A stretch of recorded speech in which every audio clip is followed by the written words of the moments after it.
Hello student, आज का हमारा क्वेश्चन है कि दिए गए परिपथ में यदि R1 बराबर R2 बराबर R3 बराबर R4 बराबर R5 बराबर 3 ओम है तो परिपथ का तुल्य प्रतिरोध ज्ञात कीजिए। तो परिपथ का तुल्य प्रतिरोध ज्ञात कीजिए। तो हमको यहाँ पर क्या निकालना है, इसका नेट प्रतिरोध। अब यहाँ पर देखेंगे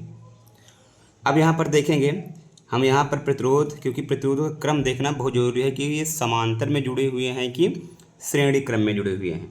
अब यहाँ पर देखेंगे R2 हम इसमें देख रहे हैं यहाँ से और इस बिंदु तक।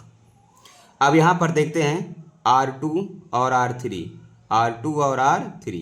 ये देख रहे हैं इस श्रेणी क्रम में जुड़ा हुआ, क्योंकि यहाँ पर धारा बट नहीं रही है, धारा एक है, इसलिए आपस में कैसे जुड़े हुए हैं, श्रेणी क्रम में।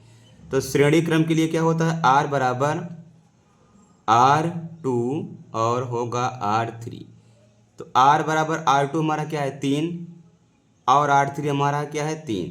तो यानी इस बिंदु से इस बिंदु का प्रतिरोध कितना आ गया, 6 ओम आ गया।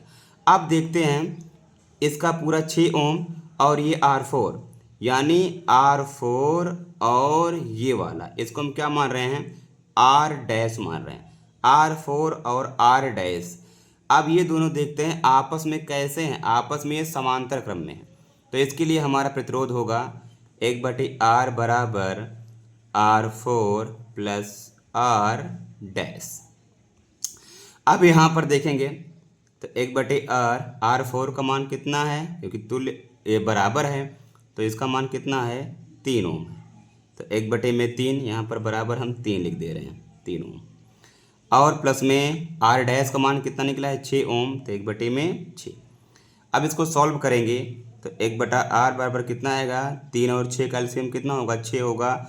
तो यहाँ पर 3 दूनी 6 यानी 2 और 6 करने 6। अब बटे में क्या रहेगा यहाँ पर 6 और 2 1 3, 2 1 3 यानी 1/R बराबर 3/6। काटेंगे तो कितना आएगा, 1/2 आएगा और जहाँ पर R की वैल्यू कितनी आएगी 2 ओम।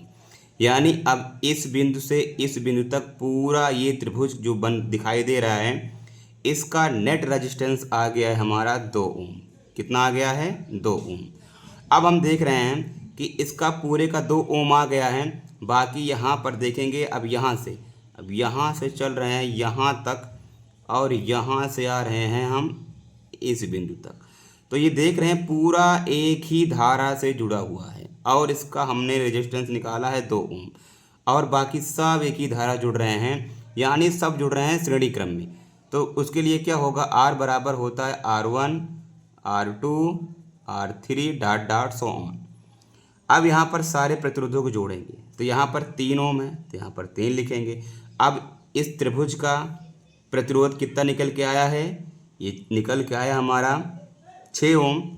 तो यहाँ पर जोड़ेंगे हम कितना, नहीं 2 ओम निकल के आया है इसका, सॉरी कितना निकल के आया 2 ओम। तो यहाँ पर 2 जोड़ेंगे। अब यहाँ पर इधर से जब त्रिभुज से इधर जाएंगे तो यहाँ पर R5 है, इसका प्रतिरोध कितना है 3 है। तो यहाँ पर R बराबर कितना हो जाएगा, 3 2 5 3 8 यानी 8 ओम।